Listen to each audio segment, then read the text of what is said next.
تو اللہ کا شکر ہے کہ کسی پاکستانی جماعت نے یا خدا نخواستہ ایسا کسی نے کلیم نہیں کیا کہ انہوں نے یہ کیا،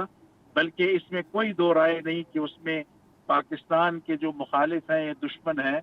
وہ ملوث تھے تاکہ وہ پاکستان کو بدنام کریں۔ بہت بہت شکریہ طیب قریشی صاحب ہمارے ساتھ موجود تھے۔ یقیناً بہت ہی پازیٹیو اپروچ ہے جس میں کوئی دو رائے نہیں ہونی چاہیے کہ پاکستان کی قومیت کے لحاظ سے بھی تمام لوگوں کو ایک ترویج کی جا رہی ہے کہ یہ ایک مذہبی ہم آہنگی جو ہے وہ بڑی ضروری ہے، اور خاص طور پر ایسے مواقعوں میں جب ایک کروشل سچویشن ہو، چاہے پاکستان بھارت کی جنگ کا حوالہ جیسے انہوں نے دیا، یا پھر انہوں نے اس قسم کے ٹیررزم سے جڑے انسیڈنٹس کا حوالہ دیا، لیکن یہ مذہبی ہم آہنگی یقیناً قوم کو جوڑے رکھتی ہے۔ اسی نوٹ کے ساتھ پروگرام کے وقت ختم ہوتا ہے، مجھے اجازت دیجیے، اللہ حافظ۔